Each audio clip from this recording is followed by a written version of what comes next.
حسم عزيز أخنوش رئيس الحكومة مساء يوم أمس الثلاثاء بمجلس المستشارين الجدل بشأن ما يروجه البعض بخصوص الزيادة في أسعار الكهرباء بالمغرب.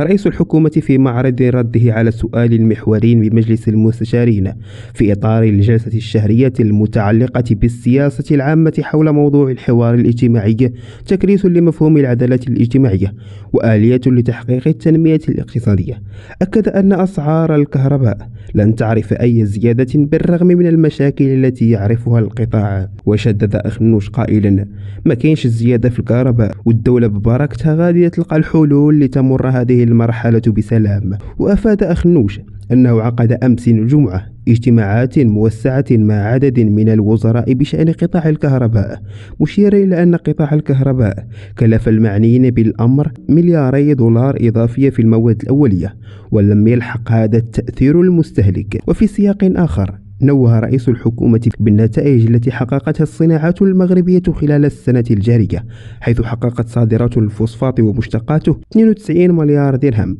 مسجلة ارتفاعا ب 67%، فيما ارتفعت صادرات قطاع السيارات ب 35% لتبلغ 78 مليار درهم، وبلغت عائدة السفر 62 مليار درهم، مسجلة ارتفاعا ب 150% بالمقارنة مع السنة الماضية. يقول أخنوش: